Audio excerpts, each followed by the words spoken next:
Hey y'all, my name's Trevor and want to welcome you to our follow-up series where we're following the sermon which was just preached over the weekend, giving a little bit more detail on the content of the chapter that was not covered.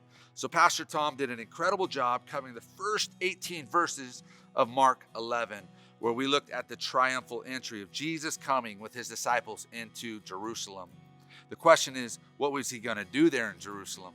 First thing he did is he went to the temple and he began to clean it up a little. And I don't mean like redecorating. Rather, he was kicking people out because of their the abusive things that they were doing. They're literally extorting people in the temple courts. And Jesus was turning over tables and kicking people out. Now, as you would imagine, the religious leaders, the chief priests and teachers and things would be a little bit upset.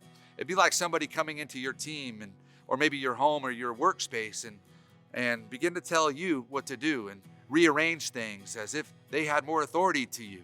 Well, this was going to be an issue for them, and they would confront Jesus the next time he came in. And that's where we're going to pick up on verse 27. It says, Jesus came again, arriving in Jerusalem, and while he was walking in the temple courts, the chief priests, the teachers, the law, and the elders came to him with a few questions. By what authority are you doing these things? They asked, and who gave you the authority to do this? In other words, they're saying, who are you to be telling us what to do? Who are you to come in here like this? Who do you think you are? Is essentially what they're saying to Jesus. Well, his response is classic. He says to them, I will ask you one question. He's going to answer a question with a question.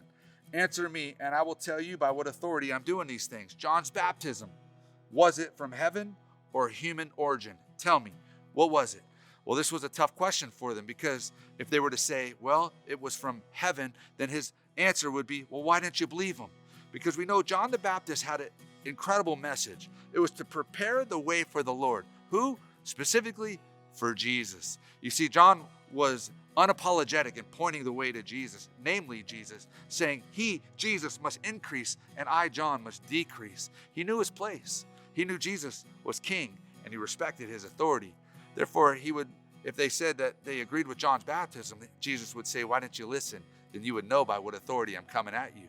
But then they said, if they don't agree with John the Baptist, well then, that would be to go against the popular view of the people. You see, the people, they believed John the Baptist was not only a prophet, but a national hero.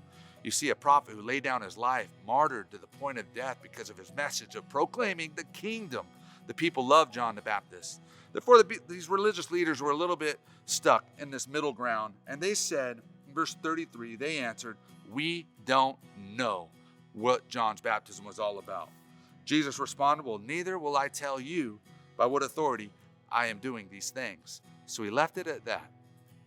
And here's the thing. These religious leaders were left with a choice to continue to resist Jesus as king, as their king, or to receive him as king, as their king. Regardless of what they thought, the reality was Jesus is king. He is king and he has come, and the kingdom of God has come. It is here. It's still here, and Jesus is still king. Now the question lies in our hands. Will we be like religious leaders resisting him? Or will we be like the disciples and receive him and follow him as our king and welcome him into our home and let him be the authority of our lives, our marriages, our jobs, our whatever it is we do, seeking Jesus as our king, desiring to serve him in that way? Well, that's what I leave you with today. That question, is Jesus your king? And if so, how will you serve him and respect his authority today? That's all I got for you. May God bless you. Have a great week.